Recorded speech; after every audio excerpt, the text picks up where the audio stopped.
La obra que estoy presentando para la Bienal de Video Brasil se llama Pido la Palabra. Es la segunda edición. La primera fue presentada en el Museo de Dordrecht, en Países Bajos. Y el trabajo trata de varias cosas, pero básicamente es acerca de la construcción del miedo, y la construcción del miedo a través de la manufactura de los medios de comunicación, específicamente en Perú durante los 90, bajo el mandato de Alberto Fujimori, de su asesor Vladimiro Montesinos y de otros personajes oscuros de la historia reciente del Perú.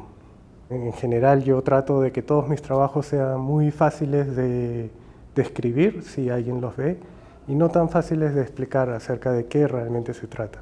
Entonces lo que van a ver son dos cabezas de cerámica de dos perros que están salivando espuma, y van a ver otros pequeños elementos en la plataforma y dos pequeños videos, ¿no?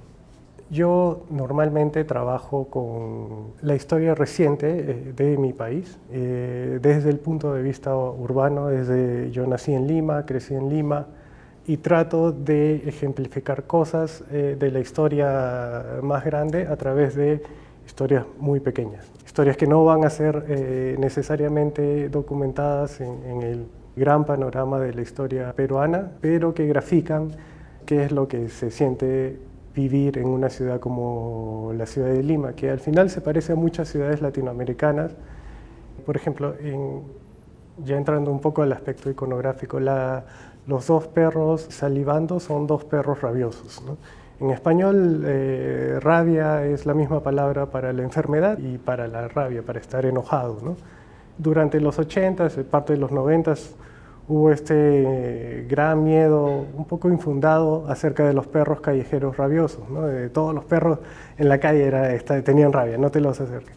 Entonces yo quería tener estos personajes que al mismo tiempo que están molestos, están enfermos, ¿no? Eso tiene que ver un poco porque en el Perú durante los 90s tuvimos un control total de los medios de comunicación y se crearon un montón de pantallas de humo, ¿no? Historias falsas para encubrir lo que realmente estaba sucediendo en el país, ¿no? Tenemos la Santa Vampira, Sarah Ellen.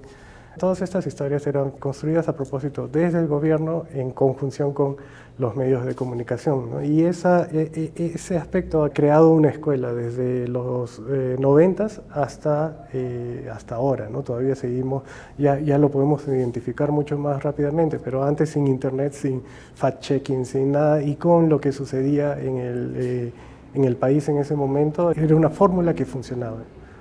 La cerveza en el trabajo no es la primera vez que es un elemento que es parte de mi trabajo. La saliva que botan estos perros tiene el color de la cerveza. Y la cerveza, pues, en contextos, especialmente en contextos puedes llamarlo el sur global, el contexto latinoamericano, hay una relación diferente con la cerveza, ¿no? No es solamente una cuestión celebratoria de fin de semana o de la noche. Tiene una comunión con ciertas cuestiones sociales irresueltas que al final termina un poco como siendo salvando las distancias, como el cuerpo de Cristo en una cuestión posmoderna, ¿no?